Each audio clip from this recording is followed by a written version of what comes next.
Hi everyone, myself Arindam and I am a legal intern at Lexis & Company, and today we'll be discussing on the topic of sports laws in India. This is a different topic from the previous topics that we have discussed. We are discussing today the sports laws in India, the very emerging, the new laws that India has regarding to sports. So we'll start. India is a place that is known for armed team games. While sports like cricket has been pursued like a religion, present occasions have achieved dynamic changes and numerous different games are being pursued currently more than ever.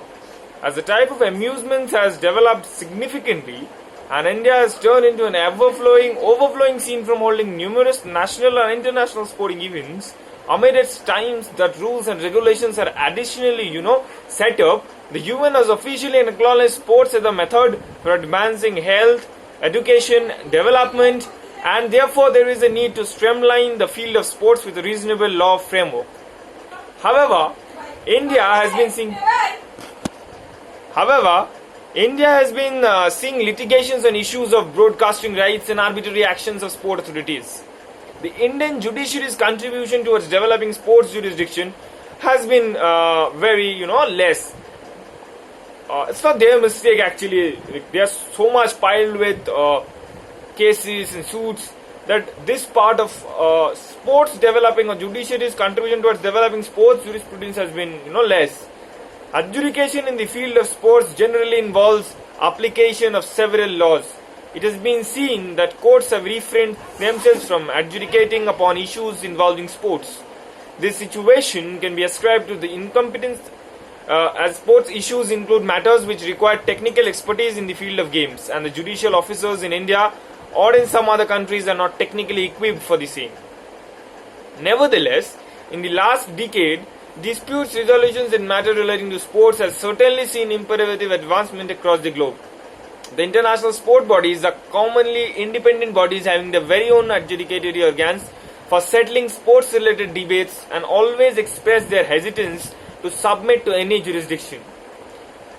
For example, when sued the American courts for banning Butch Reynolds from international athletics, the governing body of the sports replied, "Courts create a lot of problem for our anti-doping work, but we say we don't care in the least what they say. We have our rules and they are supreme." Indian legislature too has not so much interest in contributing to sports jurisdiction.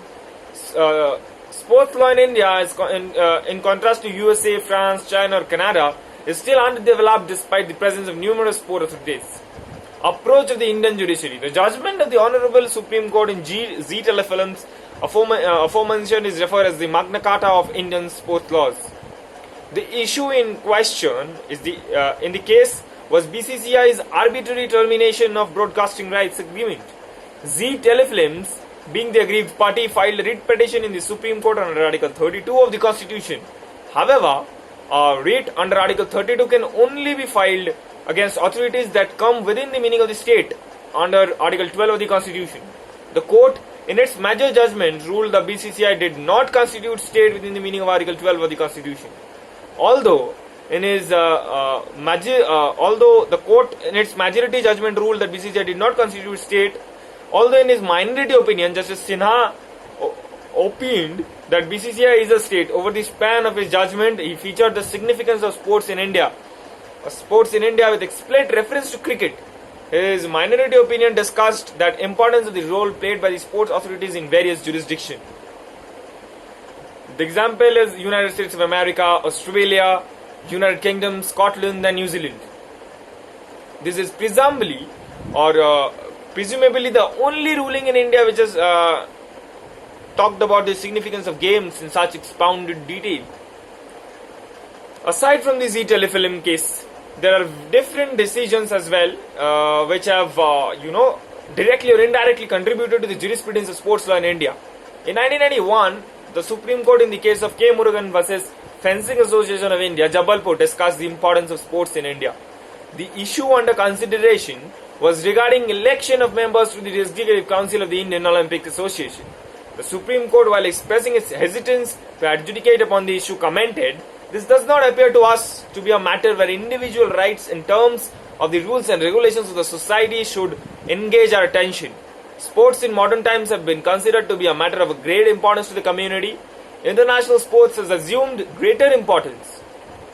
and has been the focus for over a few decades. In some of the recent Olympic Games, the performance of small states has indeed been excellent and laudable, while the performance of a great country like India is also great. Like this, for this Olympic, we have seen, girls getting out medals for India.